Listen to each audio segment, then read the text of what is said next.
ప్రపంచ దేశ cricket జట్లను వణికించే team India పసికూన అయిన జింబాబ్వే చేతిలో ఓడిపోయింది. 5 మ్యాచ్ల టీ20 సిరీస్లో భాగంగా తొలి మ్యాచ్లో జింబాబ్వే 13 పరుగుల తేడాతో భారత్పై విజయం సాధించింది. ఈ మ్యాచ్లో శుభమన్ గిల్, వాషింగ్టన్ సుందర్ మినహా భారత బ్యాట్స్మెన్లు ఎవ్వరూ రాణించలేదు. ఈ క్రమంలో 102 పరుగులకే ఆలౌట్ అయింది. టాస్ ఓడి మొదట బ్యాటింగ్ చేసిన జింబాబ్వే 115 పరుగులు చేసింది.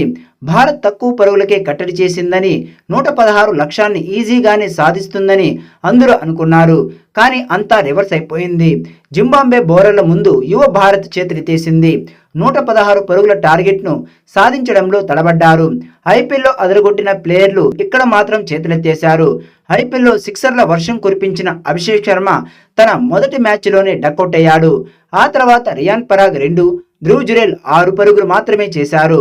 భారత బ్యాటింగ్లో శుభమన్ గిల్ 31, రుతురాజ్ గైక్వాడ్ 7, రింకు సింగ్ డకౌట్, వాషింగ్టన్ సుందర్ 27, రవి బిష్ణు 9, ఆవేష్ ఖాన్ 16 పరుగులు చేశారు. జింబాబ్వే బౌలర్లలో టెండాయ్ చతరా, సికిందర్ రజా తలో 3 వికెట్లు తీశారు.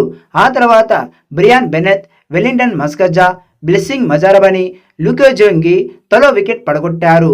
అంతకు ముందు బ్యాటింగ్ చేసిన జింబాబ్వే 115 పరుగులు చేసింది. నిర్ణీత 20 ఓవర్లో 9 వికెట్లు కోల్పోయి ఈ పరుగులను సాధించింది. జింబాబ్వే బ్యాటర్లలో క్లైవ్ మదండే 29 అత్యధిక పరుగులు చేశాడు. ఆ తర్వాత వెస్లీ మదవేరా 21, బ్రియాన్ బెనెత్ 22, డియోన్ మైర్స్ 23, సికిందర్ రాజా 17 పరుగులు చేశారు.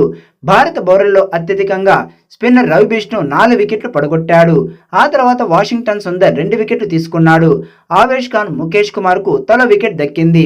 ఇక ఓటమికి బ్యాటింగ్ వైఫల్యమే కారణమని కెప్టెన్ గిల్ చెప్పుకొచ్చాడు. మంచి భాగస్వామ్యం చేయడంలో విఫలమయ్యామని తెలిపాడు. టాప్ ఆర్డర్తో పాటు మిడిల్ ఆర్డర్లో కూడా వికెట్లు పారేసుకున్నారని చెప్పాడు. ఈ ఓటమి తమకు గుణపాఠమని గిల్ తెలిపాడు. వచ్చే మ్యాచ్ల్లో తప్పులు సరిచేసి విజయాలు సాధిస్తామని గిల్ తెలియజేశాడు.